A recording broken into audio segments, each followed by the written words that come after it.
This is not a story about an animal attack or a murderer in the woods. Animals follow rules. People follow motives. What happened to us followed neither. I do not camp in the high Sierras anymore. Not since 2019. I still hike sometimes, but I stay on busy trails now. I stay where I can hear other people. I stay where things make sense. This story is about a place that does not. My brother Sam and I planned a 3-day backpacking loop in the Ansel Adams Wilderness. It was not our first trip. We were not inexperienced.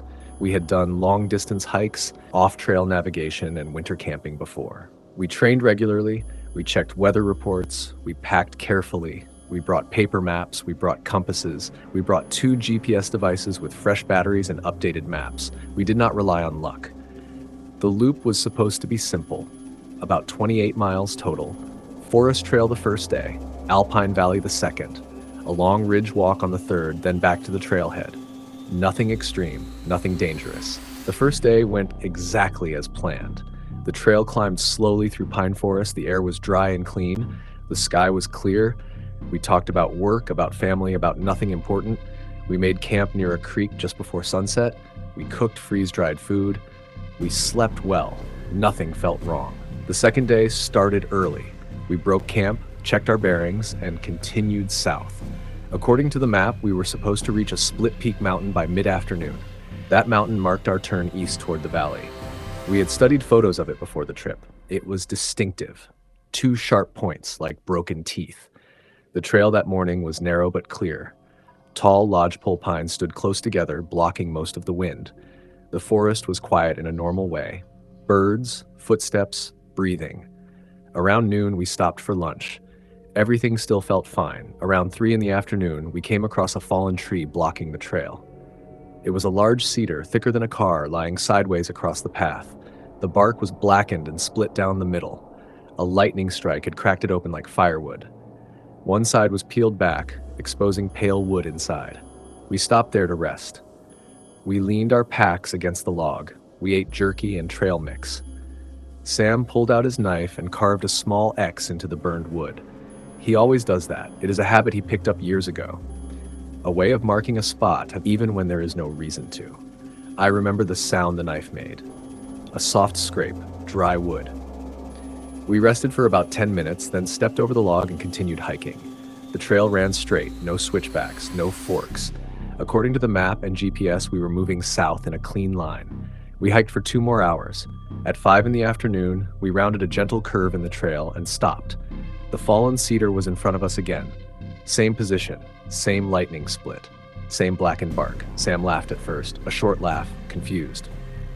We must have turned somewhere, he said, but the trail behind us was straight, no turns, no side paths. Sam checked his GPS, he frowned.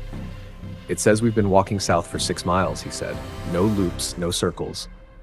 We walked closer to the log. The X was there, the same one he had carved earlier, but there was something else. 2 empty jerky wrappers were resting on the log, the exact brand we had eaten. The exact flavor, folded the same careless way. I felt cold even though the sun was still up. We didn't drop these, Sam said. I know, I replied. The trail had not changed. The forest looked the same in every direction, but something was wrong. We stood there longer than we should have. Talking in circles, checking devices, rechecking the map. Everything said we were moving forward. Nothing explained why we were back. We decided not to keep hiking. It was getting late. Hiking in the dark while confused about direction is how people die in the wilderness. We set up camp near the fallen tree. Neither of us said it out loud, but we both wanted to stay close to the landmark, as if it could anchor us to reality. Night fell quickly.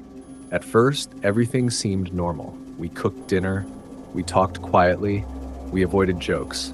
The forest was too still. Around midnight, I woke up. At first, I thought it was wind, but there was no movement in the trees. Then I thought it was water, but there was no creek nearby. The sound was deeper.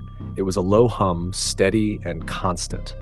Not loud, but powerful. It felt like pressure, like standing near heavy machinery.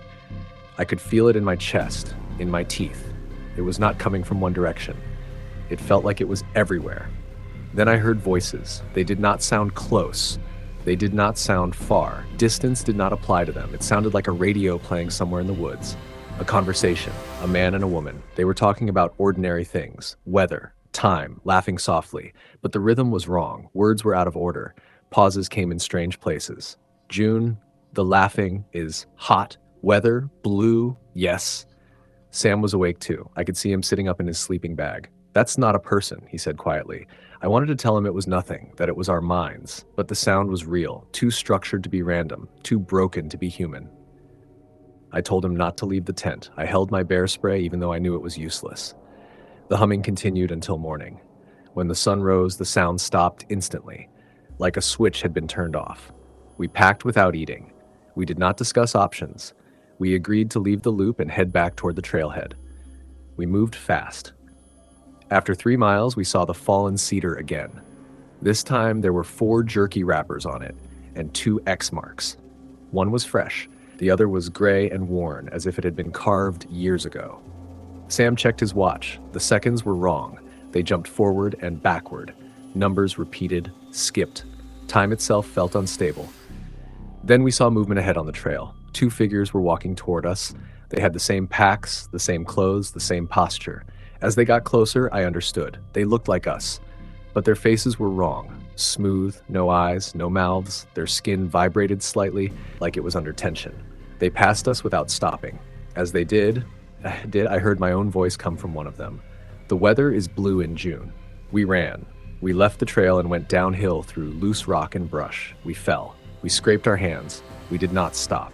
Hours later, we reached a Forest Service road. A truck passed. The driver stopped. When I looked in the mirror of my truck later, my face was not my face. I had a thick beard, gray streaks, months of growth. Sam looked older too. According to our phones, only 3 days had passed. I still have the jerky wrapper. The brand shut down in 1998. I bought mine in 2019. I do not camp there anymore. Some places are broken. This is not a story about ghosts, monsters, or mass killers. Those things follow patterns. They leave clues. They make noise. This is a story about silence, about the woods, and about learning that sometimes you are not alone, even when you are far from everyone. I have spent most of my life outdoors. I grew up in Washington State, surrounded by forests so thick they feel endless. The trees are tall and old, they block the sky. In some places, sunlight disappears early in the afternoon. Moss hangs from branches like wet curtains. The ground stays damp even during summer. I learned early how to camp, hike, and survive outside. I learned how to read the land, how to follow a map, how to listen to nature. The woods felt safe to me. They felt familiar. They felt like home. Or at least they used to. In the summer of 2021, I decided to take a solo trip into a very remote part of the Olympic Peninsula. I wanted to be completely alone for 3 days. No phone signal, no trails, no people. Just me, my gear, and the forest. I had done trips like this many times before. I trusted my experience. I trusted myself. I parked my truck near an old logging road, one that had not been used in years. Trees were growing through the cracks. The road barely looked like a road anymore. I locked my truck, put on my pack, and started hiking. I walked for hours. I followed my compass and paper map, avoiding marked trails on purpose. I wanted isolation. I wanted quiet. I wanted to disappear for a few days. After about 10 miles, I found a small clearing near a dry creek bed. The creek was nothing but stones and cracked earth, showing it had not seen water in a long time. Ancient hemlock trees surrounded the clearing. Their trunks were thick, covered in green moss. Everything looked untouched. It was beautiful, but something felt wrong. It is hard to explain that feeling. The air felt heavy, like pressure, like the forest was holding its breath. You know that strange feeling when you walk into a room and suddenly everyone stops talking? That is how the woods felt. Silent, but not peaceful. I stood still for a long moment, listening. I told myself I was just tired. Long hikes can mess with your head. Fear comes easily when you are alone. I pushed the feeling aside. I set up my small one-person tent in the center of the clearing. I placed my boots neatly outside. I gathered firewood. I cooked a simple meal and sat near the fire as the light faded behind the trees. At first, everything felt normal. Then evening came and the forest changed. In the wilderness, there is always sound. Birds, wind, insects, small animals moving through leaves. But as the sun dropped below the ridge, all of it stopped completely. No insects, no birds, no wind, nothing. The silence felt thick, like something pressing against my ears. It was not calm silence, it felt wrong, unnatural. I was sitting by my fire when I heard it. A whistle. Two notes. High, then low. It was not a bird, it was not an animal, it was a human whistle, the kind someone uses to call a dog. It came from the trees to the north, maybe 50 yards away. I froze. My heart started pounding so hard I could feel it in my throat. My hands went cold. I listened, barely breathing. Hello? I called out, forcing my voice to stay steady. No answer. I waited. 5 minutes. 10 minutes. Nothing moved. No footsteps. No branches snapping. Just silence again. I told myself it was the wind moving through a hollow log, even though the air was completely still. That night, I crawled into my sleeping bag, but I did not sleep. I stared at the thin wall of my tent. I realized how little protection it offered. A knife or a hand could tear through it easily. Every small sound made my body tense. Morning came, but I did not feel better. I felt worse. I was exhausted. My head hurt. My thoughts felt slow. I considered packing up and leaving right away, but pride got in the way. I had spent years hiking and camping alone. I did not want to admit that a sound scared me off. I decided to stay one more night.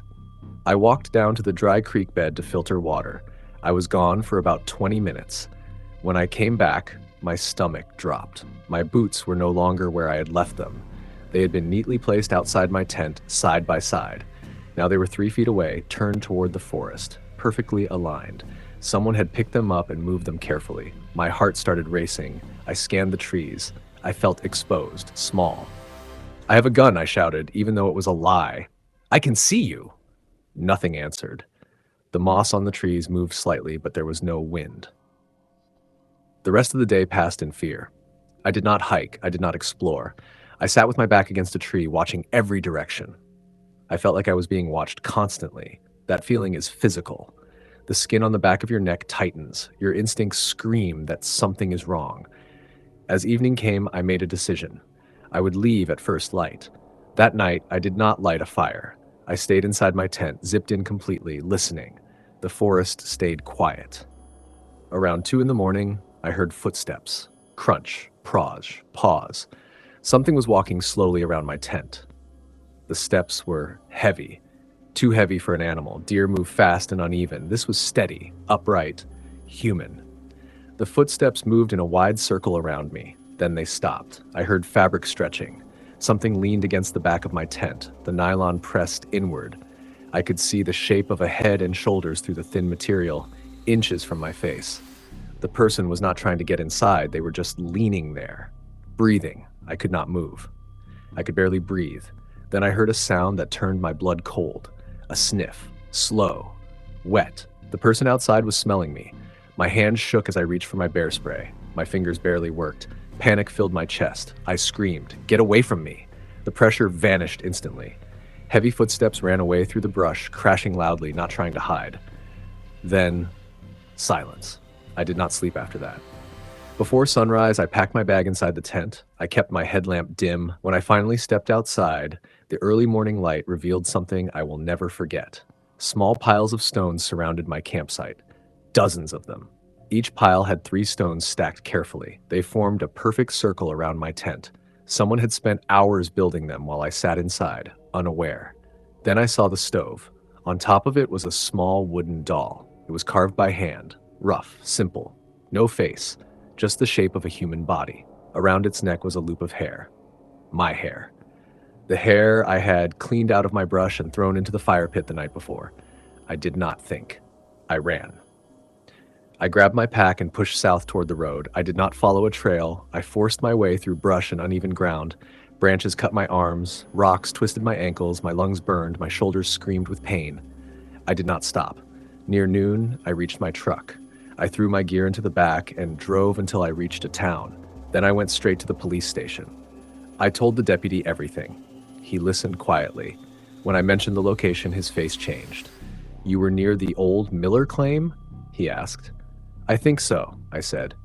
He sighed. "We get reports every few years," he said. "People talk about someone they call the Hermit. Folks believe he's been living out there since the 1990s. He usually doesn't hurt anyone, but he likes to scare people. He thinks the woods belong to him." He leaned against my tent, I said. He took my hair. The deputy nodded. You're lucky, he said. Some people don't leave that fast. I still love nature. I still hike. I still camp. But I do not go alone anymore. And I never return to that place. Sometimes at night in my apartment, I hear a whistle outside. A bird. A sound from the street. For one terrible moment, my body remembers the silence of the woods. The tent wall bending inward. The forest is not empty. We just pretend it is, because the truth is harder to live with.